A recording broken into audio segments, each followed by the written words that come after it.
All right, guys. So there's no surprise what I'm gonna say here for if you're a Florida fan. Dan Mullen needs to be fired, and I think you guys know it.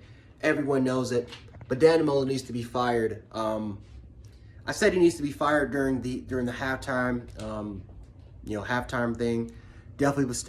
I still believe he should have been fired during that halftime thing. It's just clear and obvious that he's lost the locker room.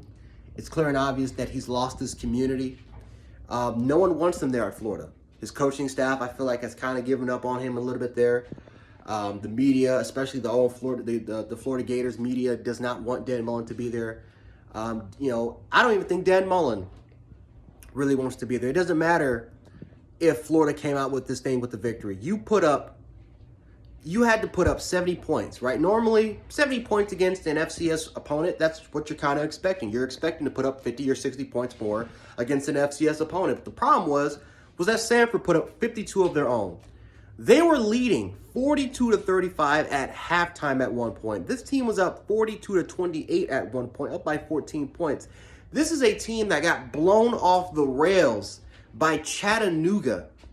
And yet somehow, in some way, Samford was able to put up 50 points in that stadium. It's embarrassing. It's absolutely embarrassing. And if you're a Florida fan, or if you're the AD, how much longer is it going to take for you to realize that Dan Mullen is the problem? You fired Todd Grantham because you thought, okay, well, finally, everyone has been craving for Dan Mullen to fire Todd Grantham for not just for this particular season, but for last season, right? The last couple of years, people have been craving to fire Todd Grantham. He is not a good defensive coordinator. But you know how Dan Mullen is. Dan Mullen is a stubborn ass. He's a stubborn asshole. It's his way or the highway. And unfortunately, his way has cost Florida possibly the SC East 2 years in a row. And now we're going to be in a situation where Florida is probably not going to be competing for the SC East for maybe a year or two, because I feel like they're in a rebuild. The recruiting classes have not formed up, and they've had some decent recruiting classes, but for this particular recruiting class, it's not going well. And these kids, I don't know if they're going to go to a program that they're definitely unsure that the coach that is trying to recruit them is going to be there.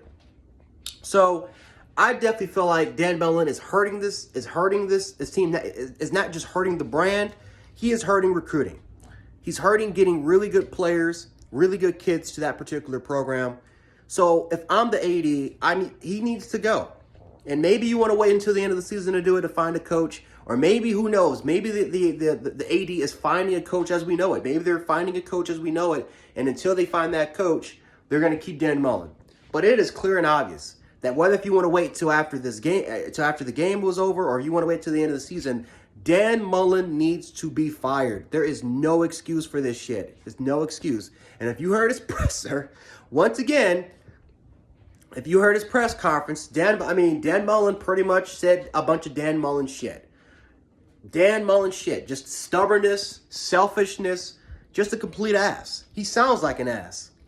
But Florida, he's got to go. He's got to go, man. He's got to go. So, quick reaction, but, Samford put up a fight, man. But, again, a lot of great games going on, crazy week of college football. Even Tennessee's putting up points against Georgia. So, obviously, we'll see what happens later in the week. But, again, Florida fans, man, enough is enough. Start a petition, do something, get the athletic director's attention, and get rid of Dan Mullen before it is too late and he continues to put your program further down the drain.